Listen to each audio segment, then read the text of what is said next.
Hey guys, 11p Students here, and today I will be reviewing the VEIKK A15 Graphics Tablet. Just wanted to let you know that although VEIKK approached me for a review and sent me the drawing tablet, they did not sponsor this video in particular. So we are starting with a quick minute of unboxing. The accessories are all great. The only thing missing was a pen holder, which some people would find a necessity. However, it compensates by providing a stylish pouch to store the pen, so that's nice. The pen itself is a bit thicker than the one that I'm used to, but it feels really solid and comfortable holding it.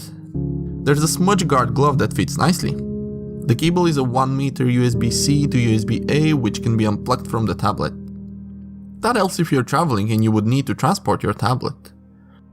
There is a nib removal tool and 20 spare nibs, which is a bit too many, but better have many than few. The tablet has 12 buttons on the side and 2 on the pen. So far it feels nice when I'm handling it. So let's get this plugged and see how it performs. Alright, I just plugged the graphics tablet in the computer and it installed the default drivers. As you can see, the tablet is responsive but does not detect the pressure sensitivity.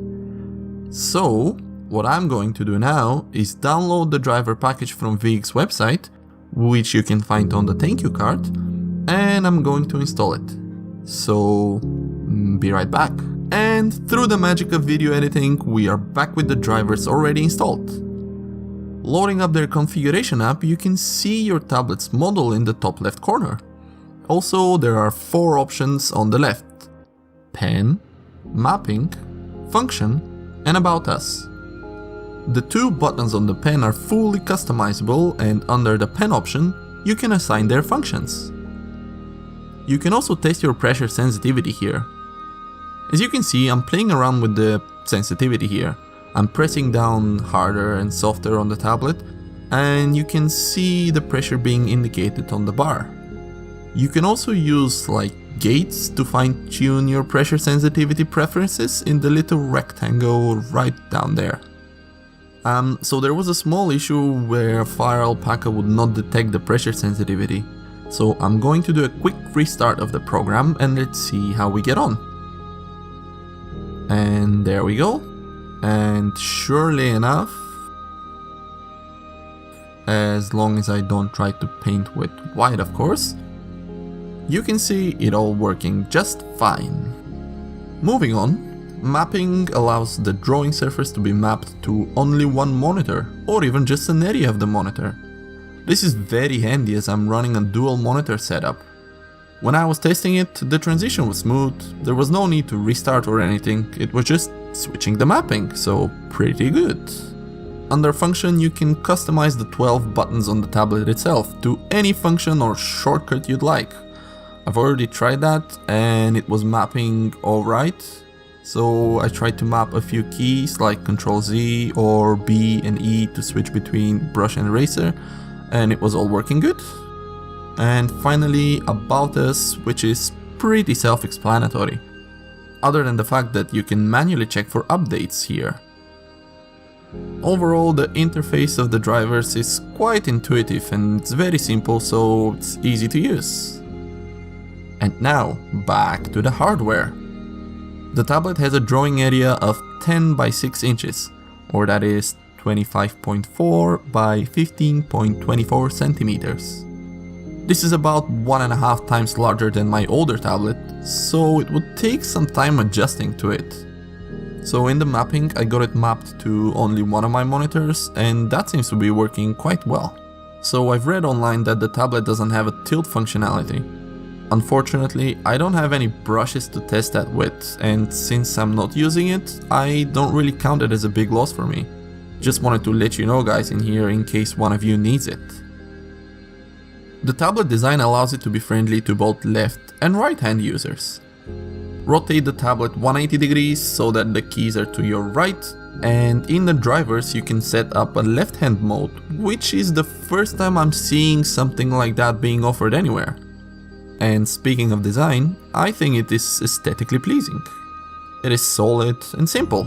Material does not feel like super cheap plastic, and the pen sits nicely in the hand. The pen is a bit thicker as I mentioned, but I'm pretty sure I'm gonna get used to it. I've already made one drawing with it and it was not that much of a problem for me. Buttons feel like, well, buttons. I'm not sure how long they're gonna last, but with good care, this tablet would last you a very long time, I assume. Considering the fact that it comes with 20 replacement nibs, I think you will be all set. So when I first opened the tablet, I used it for about 2 hours, and I think that I'm certain that I wouldn't mind using it for a longer drawing session as well. It feels great working with it. The smudge guard glove fits well on my hand and makes me feel one level closer to professional. I personally would have went with gold, however, sadly it was not up to me to choose a color. And on to performance! Drawing simple lines and a few simple expressions, I can say that there was no problem there. Zooming in to show you a bit more detail of the pressure sensitivity, and I think it responds pretty well. And now I'm moving to testing the buttons. They all seem to be working just fine. At the time of recording this, the buttons have not been customized, so you can see that their default functions are also working fine. I decided to test out the pen buttons as well, and since one of the default mappings is to a right click, which corresponds to the eyedropper tool here, I got some base colors in and started blending them all together. The buttons do their job well. I can easily see myself putting down the function there that I would use more often. The other button is mapped to a toggle between a pen and eraser, and it would even tell you what function you're toggling at the moment at the bottom of your screen. Here comes the final verdict. The keys get a perfect 12 out of 12 score, and I would even throw in 2 points bonus because of the pen buttons. The design gets a 5 out of 5, I'd say. I like the simple look and the fact that it could adapt to both left-hand and right-hand users. So there was a slight hiccup with the setup. It restarted my PC twice instead of once during the installer, and you need to actually click twice on the install button for some reason to get the process started, but beyond that, nothing major, so anybody should be able to handle it. I also had to restart Fire Alpaca because the pressure was not working, but after a restart everything was fine. And when downloading the drivers, I found myself clicking the icon of the operating system I wanted, which took me to a random blank page on the site. I was supposed to click on the file name that I wanted instead. But this has nothing to do with the product, it's more of the website issue. For the accessories, I would have loved to have a pen stand with it, so I'm gonna go with 4 out of 5. The device feels good, so max points here. I like the pen, and even though it's a bit too thick, there are no batteries to weigh it down. The material does not feel like very cheap plastic. The tablet is thick enough so it doesn't bend at all. And value for money. Oh man, you're only paying £40 for this. You get 14 buttons, 60 inches of drawing surface, 8,192 levels of pressure sensitivity, plus it has more spare nibs that you would ever need, and a smudge guard. I would say this is the only category that I'm certain that the score is max points, 5 out of 5 in the value for money. I think it's a great beginner tablet. If you're looking for something to start with and you would want some extra drawing surface, plus a lot of buttons, yeah, I'd go for that.